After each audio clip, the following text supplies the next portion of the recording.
Hello friends, welcome to my channel. ఈరోజు నేను చిక్కుడుకాయ నిల్వ పచ్చడి చేస్తున్నాను. ఈ నిల్వ పచ్చడి చాలా టేస్టీగా రుచిగా ఉంటుంది. నిల్వ పచ్చడి 2-3 రకాలు చేసుకుంటారు. అందులో నేను 2 రకాలుగా చేసి మీకు చూపెడతాను నిల్వ పచ్చడిని.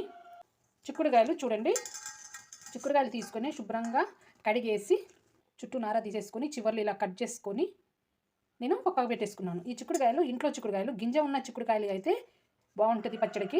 గింజ ఉంటేనే పచ్చడికి బాగుంటుంది. గింజ లేకపోతే అంతా తోడకలు అంత ముక్కలు ముక్కలుగా ఉంటాయి. గింజ ఉంటే గింజ బాగా నూనెలో ఫ్రై అయ్యి టేస్ట్ ఎక్కువ ఉంటుంది. అందుకే గింజ ఉన్న చిక్కుడుకాయ తీసుకోవాలి. ఇది ఇంట్లో చిక్కుడుకాయ, అందుకనే చూడండి ఎంత చక్కగా అన్ని గింజలతోటి. చిన్న చిక్కుడుకాయ, ఈ చిన్న చిక్కుడుకాయ అయితే ఇంకా పచ్చడి బాగుంటుంది. పెద్ద చిక్కుడుకాయ అంటే చిన్న చిక్కుడుకాయ బాగుంటుంది. అందుకనే నేను ఈ చిక్కుడుకాయ తీసుకున్నాను. ఇంకో రకం చిక్కుడుకాయ కూడా చూపెడతాను నేను. ఇది ఒక రకం చిక్కుడుకాయ చూడండి, ఇది ఒక రకం చిక్కుడుకాయ. ఇది తోలు అన్నది మందం వస్తుంది చూడండి. దీని తోలు మందంగా వస్తుంది. గింజ బాగుంటుంది, పెద్దగా ఉంటుంది, కానీ తోలు మందం వస్తుంది. ఇప్పుడు ఈ చిక్కుడుకాయ ఏమో తోలు సన్నగా వస్తుంది, పలుచగా ఉంటుంది, తొందరగా ఫ్రై అయిపోతుంది. ఇదేమో మందంగా వస్తుంది, తోలు మందంగా వస్తుంది. పచ్చడికి కూడా ఇది బాగుంటుంది. నాకు 2 రకాలు, నా దగ్గర 2 రకాలు ఉన్నాయి చిక్కుడుకాయలు, అందుకని నేను 2 రకాలు తీసుకున్నాను.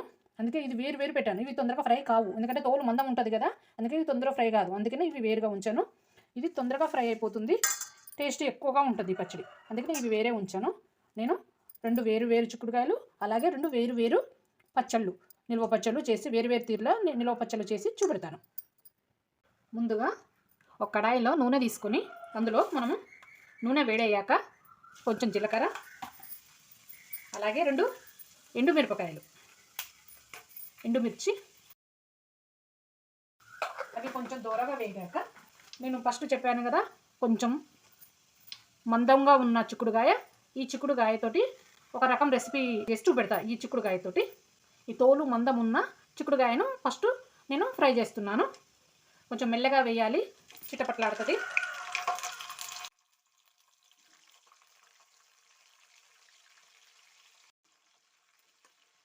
దీన్ని మెల్లగా వేపుకోవాలి.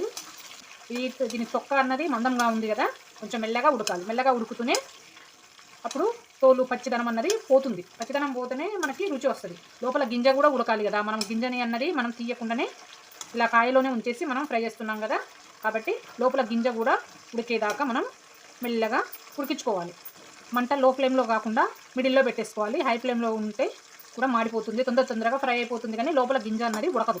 కాబట్టి మనం లో ఫ్లేమ్లో కాకుండా మిడిల్లో పెట్టేసేసుకొని మెల్లగా కొంచెం ఓపికగా వేయించుకుందాం. ఒక 10 నిమిషాలు 5 నిమిషాలు పడుతుంది ఈ ఫ్రై అయిపోయేదాకా. మనం దూరగా ఫ్రై చేసుకోవాలి, బాగా డీప్ ఫ్రై అవసరం లేదు దీనికి. ఇవి దూరగా వేగిపోయాయి, కలర్ కూడా చేంజ్ అయిపోయినాయి కదా, చూడండి కలర్ చేంజ్ అయినాయి. ఇవి ఇప్పుడు తీసేద్దాం. జల్లిగడ్డ తీసుకొని ఇలా మొత్తం తీసేస్తున్నాం.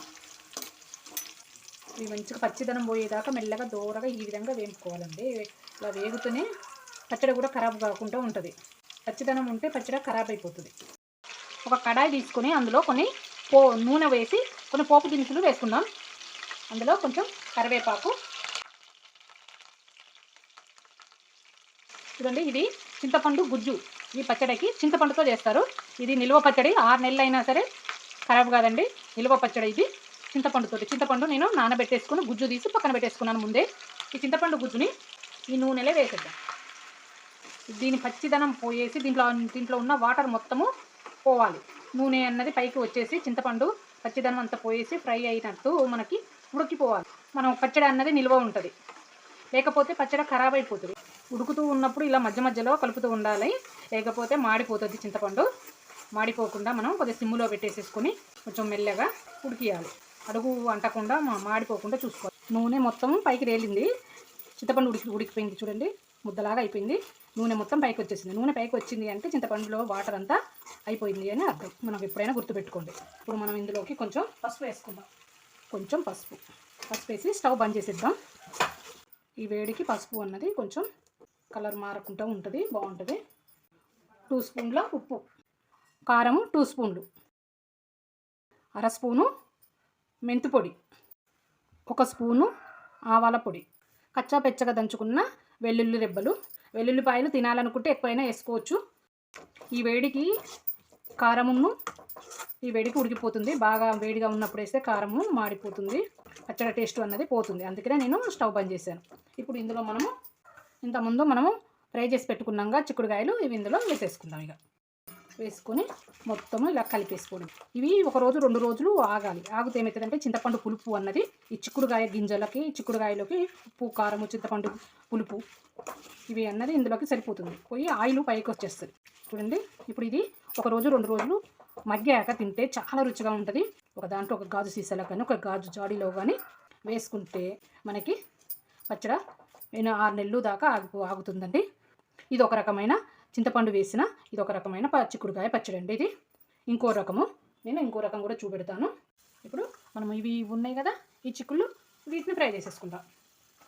ఈ చిన్న చిక్కుళ్ళు ఇవి తొందరగా ఫ్రై అయిపోతుంది.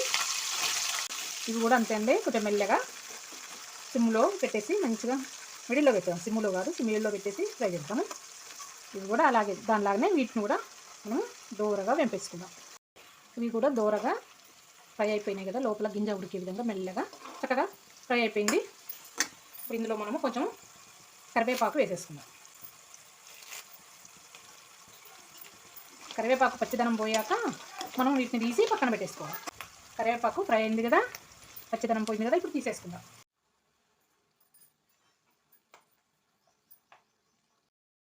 దీంట్లో మనము కొంచెం పసుపు వేసుకుందాం.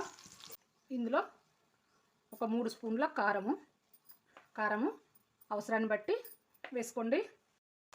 ఉప్పు 1/2 స్పూను, మెంతి పొడి, ఆవాల పొడి 2 స్పూన్లు వేసి మొత్తము కలిపేసుకోవాలి. నూనె ఎలాగో ఉన్నది కదా ఇందులో, అదే నూనె సరిపోతుంది. ఒకవేళ మగ్గినాక 1 రోజు 2 రోజులు ఆగాక సరిపోకుంటే కొంచెం నూనె వేసేసుకోవచ్చు. ఇదైతే సరిపోతుంది. నేను చెప్పిన కొలతల ప్రకారం అయితే అన్నీ సరిపోతాయి. కొద్దిగా కారం ఎక్కువ తినేవారైతే ఇంకా కొంచెం కారం ఎక్కువ వేసుకోవచ్చు. చూడండి, నూనె గినక అన్నీ ఇంత కరెక్ట్గా సరిపోయినాయి కదా. ఇప్పుడు నేను చూపెట్టడం మర్చిపోయాను, వెల్లుల్లిపాయలు కూడా వేసానండి. ఇప్పుడు ఇందులో మనము నిమ్మరసము, పులుపు కోసము నిమ్మరసము, ఇంతకుముందు ఒక దాంట్లో మనము చింతపండుతో చేసాము కదా, ఇప్పుడు నిమ్మకాయతో చేస్తున్నాము. పులుపు ఎక్కువ కావాలి అనుకుంటే కొంచెం నిమ్మకాయలు, ఇంకొక నిమ్మకాయ ఎక్కువ తీసుకోండి. ఇవి 2 నిమ్మకాయలు. ఈ నిమ్మరసం ఎందుకంటే రుచిగా ఉంటుంది పచ్చడి, మళ్ళీ ఖరాబ్ కాకుండా కూడా ఆగుతుంది. పులుపు ఉంటే ఏదైనా సరే తొందరగా ఖరాబ్ కాదు. ఇలా మొత్తము కలిసేలా కలిపేసుకోవడం. 1 రోజు మగ్గ పెట్టాక వెంటనే తినేసేయచ్చు. కాకపోతే చిక్కుడుకాయలోకి మనకు పులుపు అన్నది వెళ్ళాలి కదా, వెళ్తే ఇంకా కొంచెం రుచిగా ఉంటుంది. కాబట్టి 1 రోజు ఆగాక తింటే చాలా రుచిగా ఉంటుంది. నిమ్మకాయతో చేసిన ఈ చిక్కుడుకాయ పచ్చడి ఇంతకుముందు చింతపండుతో చేసి చూపెట్టాను కదా, ఇది నిమ్మకాయతో చేసి చూపెట్టాను. ఎలా ఉందో చూడండి, ఒకసారి చేసి చూడండి. మీకు నచ్చితే కామెంట్ చేయండి, షేర్ చేయండి. Thank you.